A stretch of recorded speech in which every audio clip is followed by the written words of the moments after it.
Welcome, Flyers fans. You're listening to Chris Mayer, Flyers Fan Mania 93 on YouTube. All right, so Flyers lose 5-4 to the Predators in a game that Flyers probably could have stole this one. One quick thing before I get into the game is I tweeted earlier that basically my video for tonight's game against Nashville and also Noah Cates signing his ELC, both of that will be in this exact video that you're watching right now. So skip to the time below if you want to talk about, if you want to actually hear about Cates, or if you want to just watch the whole thing through. But anyway, the Flyers probably could have sold this game. It wasn't necessarily the best game that they played through around a little more, pretty much about 2 minutes more than half of this game. So about 32 minutes played in total. The Flyers had 6 shots on net around the 7:56 mark of the second period. 6 shots on net, that's it. So obviously they didn't get much offense, but at that point they had 3 goals, and they got a couple early. And you know, lines in pretty much were a little bit different. Konecny draws back in the lineup. No Nick Seeler, Martin Jones is in net. So JVR with Farabee, Atkinson, Hodgson, Hayes, Konecny, Lindblom, Frost, Tippett, Willman, Brown, McEwen, defense, Provorov, York, Sanheim, Risto, Yandel, Cohen, and Jones. Very similar to the last game the Flyers played against Nashville. That was also a 5-4 result with a late goal in that one, and both home teams ended up getting a late goal in that game. Predators had early pressure, and that pressure that came early continued literally throughout the entire game. I thought the Flyers had a better third. They didn't limit as many chances. Predators had some ones that missed the net, but overall wasn't the best game. The Flyers, they get 2 goals in this period, one from Sanheim, really nice play by Frost. Stick lift, finds Sanheim, beautiful shot, and it's a great play all around, because you get the all-around effort from Frost instead of, you know, throwing it to the net where Tippett was going. Finds Sanheim, just fires it, and it was also a good play by Tippett too, to drive the other defenseman back and drive the net instead of just standing high. Because if not, it might have been a little easier for the Predators to defend if Tippett kind of sat there and waited for the pass too. As I said, Predators had the territorial advantage, wrist the line, and had a really nice hit. Outlet pass by Tippett, really nice play there. 3-on-2 rush. Sanheim had a chance, fired that one wide on a slap shot. Lindblom won a couple puck battles in this period. Lindblom has continued to play better and better and better as the season's gone on. And he's one of them guys that, like, I find myself a lot when I watch Lindblom, and I'll be like, you know, that's a play where 2 years ago Lindblom probably loses that. And, you know, it's things like that that you like to see him continue to build on, continue to do. And, you know, I think overall he's really started to get his game back to his normal self. And not that he wasn't doing that before, but again, just in general, he's played pretty well. And I really like that line in general, Lindblom with Tippett and Frost down the middle, because they have some really good chemistry together, especially Frost and Tippett, from what I've seen and, you know, from my eyeballs. And, you know, overall, I thought Martin Jones had a really good first period, and the Flyers ended up getting a goal. Really right after they killed a penalty, Farabee would score off a pass in front that just deflected. Farabee ends up tucking it home. Brown and Cunnin have a fight late.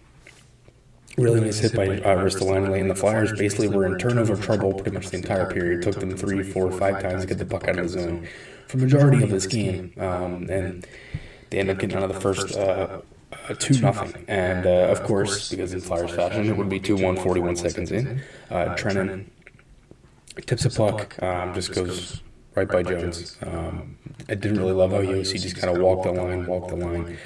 So 2-1 there. York, really nice play to send Duchesne down to the ice. Woolman would score and make it 3-1. 2 goals in back-to-back games for Woolman. Blocks a shot, flips it to himself, and then tucks it top shelf. I mean, Saros did not look himself tonight at all. You know, on the first goal, he gets beat up high. The third goal, he gets beat up high. The second goal, he looked like he had no idea where the puck was. And the fourth goal, it looked like he had no idea where the puck was. Like, he just really seemed off tonight. Konecny had a chance off the rush. He almost scored like that against the Blues too, where he kind of skated around, used his body, and kind of got out in front, but ended up losing the puck.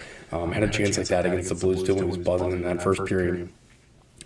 Flyers would take a penalty. It was a cross-check on Hawks, and they ended up killing that. Granlund had a chance, nice save by Jones there, and then the Preds would get 2 goals in 46 seconds, one from Trennan for his second in the game, and then Cunningham would make it 3-3. Just not good defense at all. The 2-1-1, it's just one of them plays where it's like we've seen it before. Yandel gets beat on the pinch.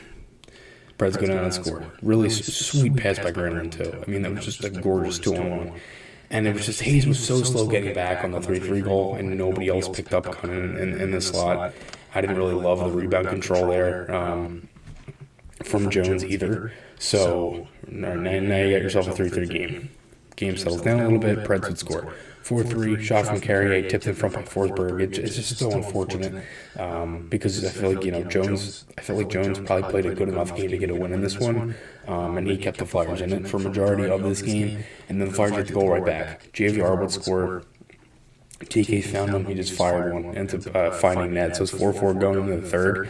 Hodgson ends up fighting Janot, really nice fight there. Game definitely settled down, for sure. It felt like the majority of this game, the Flyers might have been able to get a late goal just by the way the game was going, the way they was flowing. It's one of them games where it's like you don't really deserve to win, but you end up getting a late goal to end up getting you 2 points, and that ended up not happening as Janot would score to make it 5-4, and he was left wide open in front by the Provorov York pairing that's had a really good handful of games here put together, and Provorov ends up going high. And I went back and I watched that goal again. I think it might have been, I look at it now, it's like the Preds had 2 goals on guys being higher in the slot tipping pucks. And I look at that like, that's probably what Provorov was trying to prevent, but nobody was there. Because the actual player, Janot, for example, was behind him, and he tips it. So it's 5-4, and the Flyers did nothing late there to throw down anything. So they end up losing this one 5-4, and now you go into Minnesota on Tuesday for the last game of this road trip. All right, so Noah Cates. As I said, if you skip through or if you watch the entire video, we're back. So Noah Cates ends up signing his entry-level deal. So the Philadelphia Flyers announced that they'd signed for Noah Cates, the club's 5th-round pick, 137th overall in the 2017 NHL entry draft, to a 2-year entry-level contract that will begin this season, 2021-22. According to President of Hockey Operations and General Manager Doug Fletcher, Cates will join the team in Minnesota for the final game of their road trip on Tuesday, March 29th against Minnesota. So, quick thing, it would be really cool if Cates were to play for Minnesota, sign his entry-level deal, and then be born in Minnesota and play his NHL debut in Minnesota. That would be awesome. So, quick thing there. Also, I did an interview with Noah Cates before, right around when the pandemic was starting. If you want, I'll put a link to that in the description below. I also covered a handful of his games in the Olympics when he recently played. He's one of them guys, like, he kind of has everything. He's got everything in the tool bag. He can play special teams. He's good defensively. He can chip in offensively. Again, he's one of them guys that can just really do everything for you. Plays left wing. He's pretty big size. He's listed at 6 foot, 180. But he doesn't really get beat off the puck too much. And again, from what I have seen in his game, he kind of has all the tools. He's really good defensively. He makes a lot of good defensive plays. And again, he was captain in each of the last 2 seasons in Minnesota Duluth. Helped them and his brother, Jackson Cates. They ended up winning the national championship in 2019. So he's a guy that can really do everything for you. And, it wouldn't surprise me if he continues to get a handful of games here with the Flyers coming up throughout the rest of the season.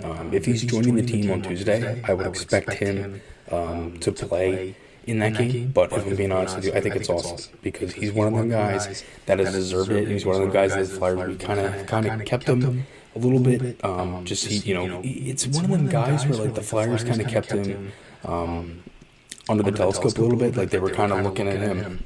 I looked at that as like they were trying to figure out what he wanted to do at college, and obviously he ended up going back. And it's funny, I realized I just said telescope, I meant microscope. You get my point. But anyway, a lot of what Cates has kind of done has been really good defensive play. He's a leader. He does all that stuff. So we'll see what happens coming up. But it wouldn't really make much sense to me. Because, again, the Flyers are limited on call-ups. And I had tweeted this out earlier, like, I wonder if they'll send him down for a couple games. That's what I thought originally. Maybe they'd send him down for a couple games, let him get his feet wet in the AHL, and then call him up. But no, they want to test him out right away, and I think it's the 100% the right move. So we'll see what happens. And remember, thank you guys for watching. And yeah, podcast articles, those links are on my channel. Hope you guys enjoyed this one. Remember, SeatGeek, Garrett Construction, check them out below. And same with the merchandise as always. Again, thank you guys for watching, and I'll talk to you all again soon.